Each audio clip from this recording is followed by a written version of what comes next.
ಎಲ್ರಿಗೂ ನಮಸ್ಕಾರ. ನಾನು ಕಾವ್ಯ. ನಾನಿವತ್ತು ಇಡ್ಲಿ ಮಾಡೋದು ಹೇಗೆ ಅಂತ ತೋರಿಸ್ತಾ ಇದ್ದೀನಿ. ತುಂಬ ಮೃದುವಾಗಿ ಹೋಟೆಲ್ ಸ್ಟೈಲಲ್ಲಿ ಮಾಡೋದು ಹೇಗೆ ಅಂತ ತೋರಿಸ್ತಾ ಇದ್ದೀನಿ. ಬನ್ನಿ ಮಾಡೋದು ಹೇಗೆ ಅಂತ ನೋಡೋಣ. ಇದೇ ಗ್ಲಾಸಲ್ಲಿ ಎಲ್ಲ ಇಂಗ್ರೀಡಿಯೆಂಟ್ಸ್ನು ಅಳತೆ ಮಾಡಿ ತೋರಿಸ್ತೀನಿ ನಾನು ನಿಮಗೆ. ಇಡ್ಲಿ ಅಕ್ಕಿ ತೊಗೊಂಡಿದ್ದೀನಿ ನಾನು. ಇದಕ್ಕೆ ಸೇಲಂ ರೈಸ್ ಅಂತಲೂ ಕರೀತಾರೆ. ಇದೇ ಅಕ್ಕಿಲಿ ಹೋಟೆಲ್ಗಳಲ್ಲೆಲ್ಲ ಇಡ್ಲಿ ಮಾಡೋದು, ಹಂಗಾಗಿ ತುಂಬ ಚೆನ್ನಾಗಿರುತ್ತೆ ಇಡ್ಲಿ. 4 ಗ್ಲಾಸು ಅಕ್ಕಿ ಹಾಕ್ಕೊಂಡಿದ್ದೀನಿ. ಅಕ್ಕಿ ಮತ್ತು ಉದ್ದಿನಬೇಳೆನ ಸಪ್ರೇಟೇ ನೆನೆಸಿಡಬೇಕು.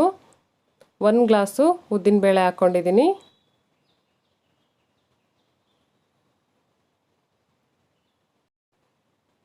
ಒಂದು ಗ್ಲಾಸು ಅವಲಕ್ಕಿ ಹಾಕ್ತಾಯಿದ್ದೀನಿ.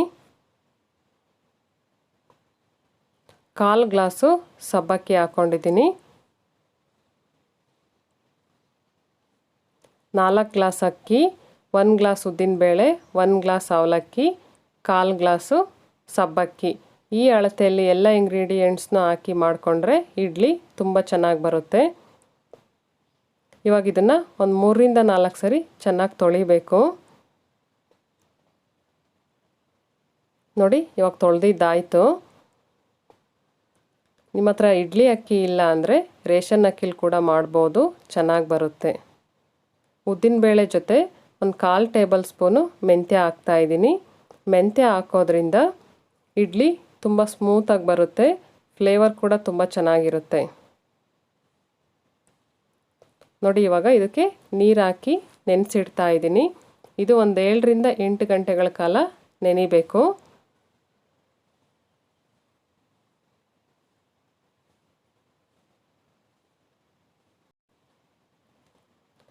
ಬೆಳಿಗ್ಗೆ ನೆನೆಸಿದ್ದೆ ನಾನು, ಸಾಯಂಕಾಲ ರುಬ್ತಾ ಇದ್ದೀನಿ. ಉದ್ದಿನಬೇಳೆ ಅವಲಕ್ಕಿ ಎಲ್ಲ ತುಂಬ ಚೆನ್ನಾಗಿ ನೆಂದಿದೆ. ನೋಡಿ, ಅಕ್ಕಿ ಕೂಡ ಅಷ್ಟೇ ತುಂಬ ಚೆನ್ನಾಗಿ ನೆಂದಿದೆ.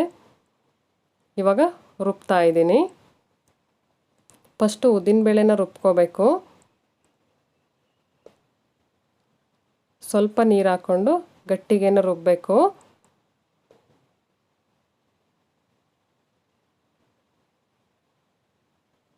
ನೋಡಿ, ಈ ರೀತಿ ಫುಲ್ ನಯಸ್ಸಾಗಿ ರುಬ್ಬಬೇಕು ಉದ್ದಿನಬೇಳೆನ. ಇಷ್ಟು ಗಟ್ಟಿಗಿದ್ರೆ ಸಾಕಾಗುತ್ತೆ. ಇವಾಗ ಇದನ್ನು ಒಂದು ಪಾತ್ರೆಗೆ ಹಾಕ್ಕೊಳ್ತಾ ಇದ್ದೀನಿ. ಅಕ್ಕಿ ಮತ್ತು ಉದ್ದಿನಬೇಳೆನ ಸಪ್ರೇಟೇ ರುಬ್ಬಬೇಕು. ಇವಾಗ ಅಕ್ಕಿ ರುಬ್ತಾ ಇದ್ದೀನಿ. ಅಕ್ಕಿಗೂ ಅಷ್ಟೇ ಸ್ವಲ್ಪ ನೀರು ಹಾಕ್ಕೊಂಡು ರುಬ್ಬಬೇಕು.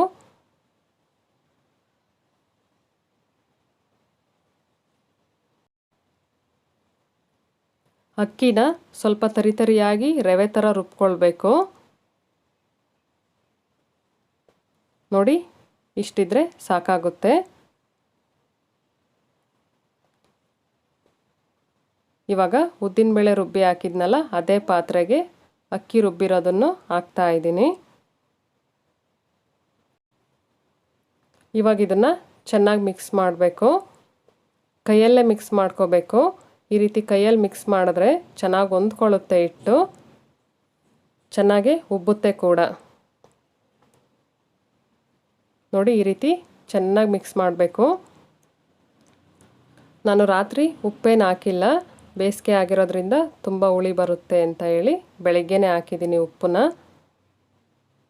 ಇವಾಗ ಇದನ್ನು ಗಾಳಿ ಆಡದೇ ಇರೋ ರೀತಿ ಮುಚ್ಚಿಡಬೇಕು. ಓವರ್ ನೈಟು ನೆನೆಸಿಡ್ತಾ ಇದ್ದೀನಿ ನಾನು. ನೋಡಿ, ನಾನು ನಿಮಗೆ ಬೆಳಿಗ್ಗೆ ತೋರಿಸ್ತಾ ಇದ್ದೀನಿ ಎಷ್ಟು ಚೆನ್ನಾಗಿ ಉಬ್ಬಿದೆ ಹಿಟ್ಟು. ಹಿಟ್ಟು ಚೆನ್ನಾಗಿ ಉಬ್ಬಿದಷ್ಟು ಇಡ್ಲಿ ತುಂಬ ಸ್ಮೂತಾಗಿ ಬರುತ್ತೆ. ಇಷ್ಟು ಗಟ್ಟಿ ಇದ್ದರೆ ಸಾಕಾಗುತ್ತೆ ಇಡ್ಲಿಗೆ. ನಾನು ಮತ್ತೆ ಬೆಳಿಗ್ಗೆ ಏನು ನೀರು ಹಾಕಿಲ್ಲ ಇದಕ್ಕೆ. ಇವಾಗ ಉಪ್ಪು ಹಾಕ್ತಾ ಇದ್ದೀನಿ. ಒಂದು 3/4 ಟೀ ಸ್ಪೂನು ಉಪ್ಪು ಹಾಕಿದ್ದೀನಿ. ನಿಮಗೆ ರುಚಿ ಎಷ್ಟು ಬೇಕು ನೋಡ್ಕೊಂಡು ಹಾಕ್ಕೊಳ್ಳಿ. ಸ್ವಲ್ಪ ನೀರು ಹಾಕಿ ಮಿಕ್ಸ್ ಮಾಡಿ ಹಾಕಿದರೆ ಚೆನ್ನಾಗಿ ಹೊಂದ್ಕೊಳ್ಳುತ್ತೆ ಉಪ್ಪು. ಅಡುಗೆ ಸೋಡಾ ಹಾಕಿಲ್ಲ ನಾನು, ಉಪ್ಪಷ್ಟೇ ಹಾಕಿದ್ದೀನಿ. ಈ ಕಡೆ ಈ ರೀತಿ ಇಡ್ಲಿ ಪ್ಲೇಟ್ ತೊಗೊಂಡಿದ್ದೀನಿ ನಾನು.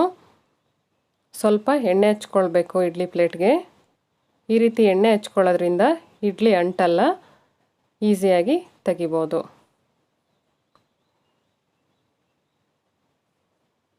ನೋಡಿ, ಈ ಅದಕ್ಕಿದ್ರೆ ಸಾಕಾಗುತ್ತೆ ಹಿಟ್ಟು. ಯಾರೆಲ್ಲ ವಿಡಿಯೋ ನೋಡ್ತಾ ಇದ್ದೀರಾ, ವಿಡಿಯೋ ಇಷ್ಟ ಆದರೆ ಪ್ಲೀಸ್ ನನ್ನ ಚಾನಲ್ನ ಸಬ್ಸ್ಕ್ರೈಬ್ ಮಾಡ್ಕೊಳ್ಳಿ, ಹಾಗೆ ನಿಮ್ಮ ಫ್ರೆಂಡ್ಸ್ ಆ್ಯಂಡ್ ಫ್ಯಾಮಿಲಿಗೆ ಶೇರ್ ಮಾಡಿ. ನೋಡಿ, ಈ ರೀತಿ ಎಲ್ಲ ಪ್ಲೇಟ್ಗಳಿಗೂ ಹಾಕ್ಕೊಂಡಿದ್ದೀನಿ. ಈ ಕಡೆ ಇಡ್ಲಿ ಪಾತ್ರೆಯಲ್ಲಿ ನೀರು ಕೂಡ ಚೆನ್ನಾಗಿ ಬಿಸಿಯಾಗಿದೆ.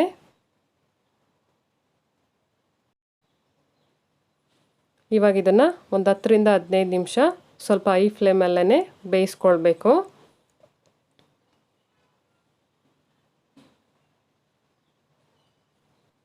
ನೋಡಿ, ಬೆಂದಿದೆ ಇವಾಗ ಇಡ್ಲಿ. ಸ್ವಲ್ಪ ಕೈನ ಒದ್ದೆ ಮಾಡಿಕೊಂಡು ಮುಟ್ಟಿ ನೋಡಬೇಕು. ಅಂಟಿಲ್ಲ ಕೈಗೆ ಅಂದರೆ ಇಡ್ಲಿ ಬೆಂದಿದೆ ಅಂತ. ಸ್ವಲ್ಪ ತಣ್ಣಗಾದ್ಮೇಲೆ ತೆಗಿಬೇಕು ಇಡ್ಲಿನ. ಒಂದು ಸ್ಪೂನ್ನ ನೀರಲ್ಲಿ ಹತ್ಕೊಂಡು ತೆಗಿತಾ ಇದ್ದೀನಿ.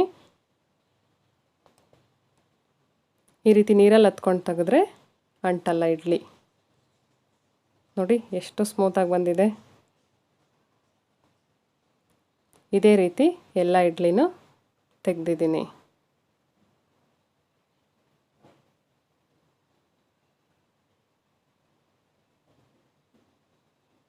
ನೋಡಿ, ಎಷ್ಟು ಚೆನ್ನಾಗಿ ಬಂದಿದೆ ಇಡ್ಲಿ. ತುಂಬ ಸ್ಮೂತಾಗಿ, ತುಂಬ ಚೆನ್ನಾಗಿ ಬಂದಿತ್ತು. ನೀವು ಮನೇಲಿ ಒಂದ್ಸರಿ ಟ್ರೈ ಮಾಡಿ ಹೇಗೆ ಬಂತು ಅಂತ ಕಮೆಂಟಲ್ಲಿ ತಿಳಿಸಿ. ವಿಡಿಯೋ ನೋಡಿದ್ದಕ್ಕಾಗಿ ಧನ್ಯವಾದಗಳು.